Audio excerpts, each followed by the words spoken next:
아침에 나로 주의 인자한 말씀을 듣게 하소서.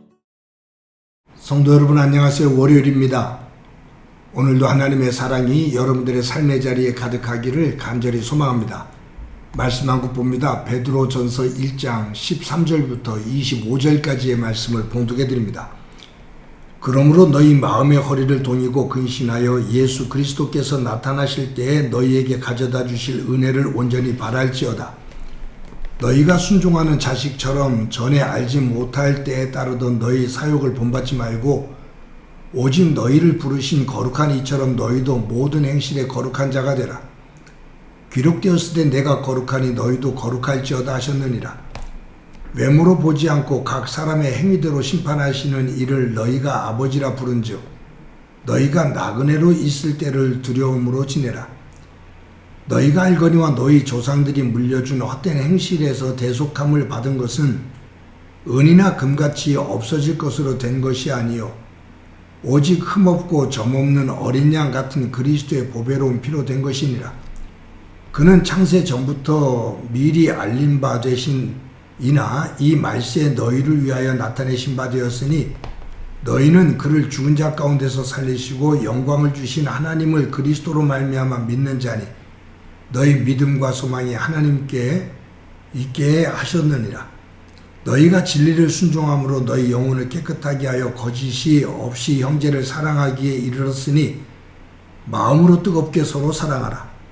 너희가 거듭난 것은 썩어질 씨로 된 것이 아니요 썩지 아니할 씨로 된 것이니 살아있고 항상 있는 하나님의 말씀으로 되었느니라. 그러므로 모든 육체는 풀과 같고 그 모든 영광은 풀의 꽃과 같으니 풀은 마르고 꽃은 떨어지되 오직 주의 말씀은 세세토록 있도다 하였으니 너희에게 전한 복음이 곧 이 말씀이니라. 아멘. 어제 말씀드린 것처럼 사도 베드로는 로마의 그 악한 네로 황제가 기독교를 박해할 때 그 험난한 박해 속에서 살아가고 있는 초대 기독교인들에게 위로와 그 소망을 주기 위해서 쓴 글이 그 편지가 베드로 전서입니다. 그런데 단순한 위로와 소망을 주는 것만이 아니라 베드로는 이처럼 생명을 걸고 살아가는 위기 상황이지만 이런 상황 속에서 넋두리하며 탄식하며 살아가지만 말고 도리어 이 위기 속에서도 하나님의 백성답게 더 적극적으로 거룩한 하나님의 백성답게 살아가자라고 적극적으로 권면해 나갑니다. 14절 16절 오늘 본문에 이렇게 기록되어 있죠. 너희가 순종하는 자식처럼 전에 알지 못할 때에 따르던 너희 사욕을 본받지 말고 오직 너희를 부르신 거룩한 이처럼 너희도 모든 행실에 거룩한 자가 되라. 기록되었을 때 내가 거룩하니 너희도 거룩할지어다 하셨느니라. 지금 생명이 오가는 그러한 위기의 상황입니다. 언제 죽을지 모르는 험악한 상황입니다. 이런 위기의 상황 속에서도 베드로는 단지 살아가는 데만 급급해하지 말고 처해 있는 어려움 속에서도 우리가 하나님의 백성답게 거룩하게 살자. 우리가 믿는 하나님이 거룩하신 분인데 그분이 우리에게 말씀하시기를 내가 거룩하니 너희도 거룩해라 라고 말씀하셨다. 우리 그처럼 거룩한 백성으로 살아가자 라고 말을 하고 있는 거죠. 그러면서 베드로가 1절에서 아주 귀한 말씀을 합니다.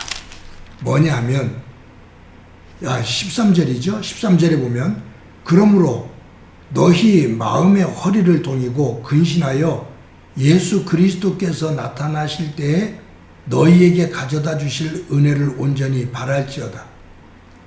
지금 이 박해의 어려움을 겪고 있지만 이기고 나면 믿음으로 이것을 승리해 나가면 예수 그리스도께서 나타나실 그 마지막 때에 우리에게 주실 하나님의 은혜, 그 은혜가 있으니, 그 영광이 있으니 그것을 온전히 바라보자 라고 말을 합니다. 그러면서 여기서 마음의 허리를 동이고 라고 말해요. 마음의 허리를 동여라. 여러분, 성경을 보면 허리를 동여맨다, 허리를 동인다라는 단어가 여러 번 나옵니다. 수십 번이 나옵니다. 아마 이것은 유대인들이 가지고 있는 옷의 특성이기도 하지만 사실 우리가 사회활동을 하다 보면 허리띠를 매야, 동여매야 힘이 생기거든요.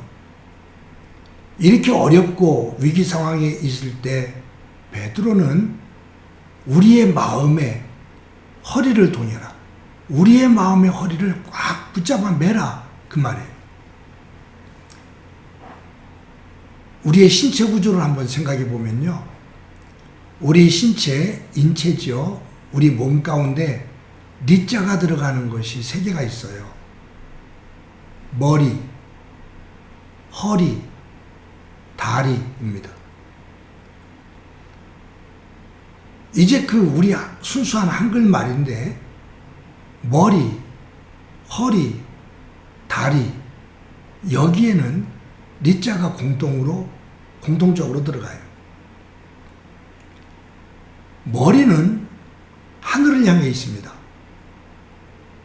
다리는 땅을 향해 서 있습니다.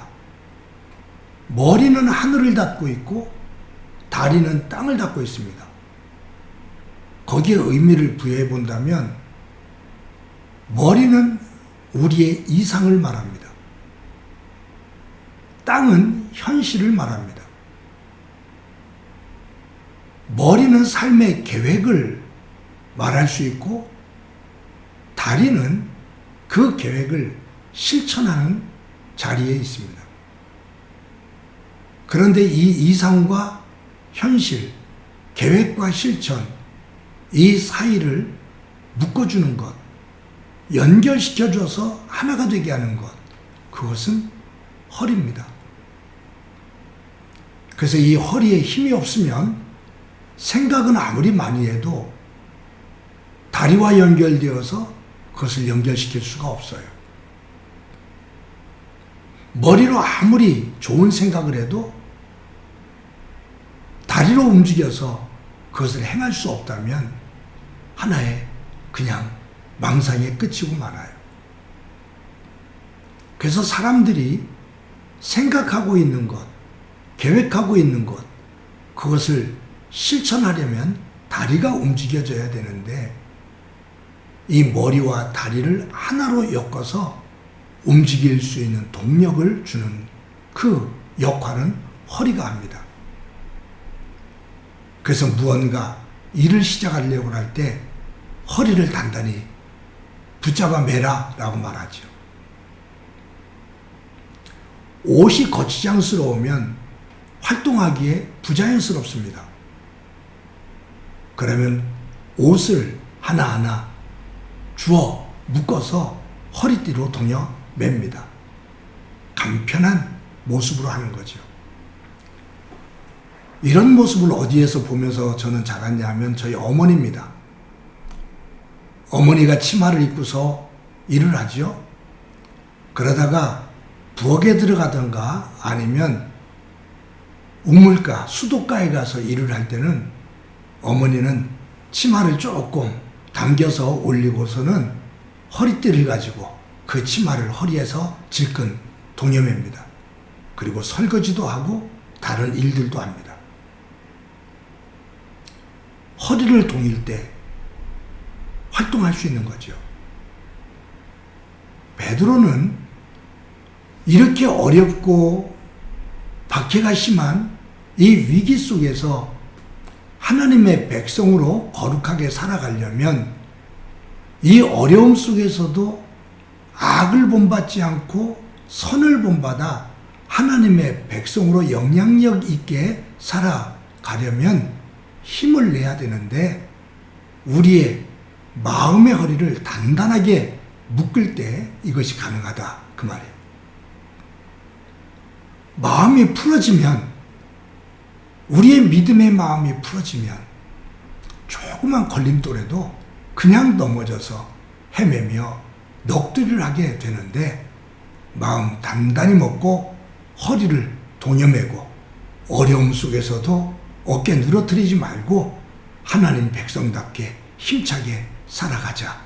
그러기 위해서 우리의 마음의 허리를 동여매자 라고 말을 하죠. 성도 여러분, 삶을 살아가기가 만만치 않죠. 어느 누구도 이 땅을 살아가면서, 이 세상을 살아가면서 모든 것이 다 편하다고, 너무너무 좋다고 말하는 사람은 단 한 사람도 없을 겁니다. 순간적으로는 그렇게 표현할 수 있겠죠. 무언가 이루어졌을 때. 그러나 그 뒤에는 또 다른 문제가 밀려온다는 것을 우리는 삶의 경험을 통해서 알고 있습니다. 결코 믿음을 지키면서 살기에 만만한 세상이 아닙니다. 도리어 믿음을 풀어놓고 세상으로 나도 모르게 한 걸음 한 걸음 더 깊이 빠져들어갈 수 있는 그러한 세상입니다. 오늘도 정신 바짝 차리고 마음의 허리를 말씀의 끈으로 꽉 동여매고 하나님 백성으로 힘차게 살아나가고 그 후에 하나님의 은혜가 가득하기를 간절히 소망합니다. 한번 기도드립니다. 하나님 감사합니다. 초대교회 교인들이 그 험악한 박해 속에 있을 때 베드로가 마음의 허리를 단단하게 동하고 묶어매고 하나님의 거룩한 백성답게 살아가자라고 권면하고 있는데, 하루하루 이 세상에서 살아가는 것, 특히 하나님의 백성으로 살아가는 것 쉽지 않은 일인데, 오늘도 우리의 마음을 말씀의 끈으로 꽉 동여매고 하나님의 백성답게 힘차게 서서 이 땅을 살아갈 수 있도록 은총 베풀어 주옵소서. 내가 믿는 하나님이 거룩하신 분이니 나도 그 하나님을 닮아 거룩하게 살아가는 소중한 날 되게 하옵소서. 예수님의 이름으로 기도드립니다. 아멘.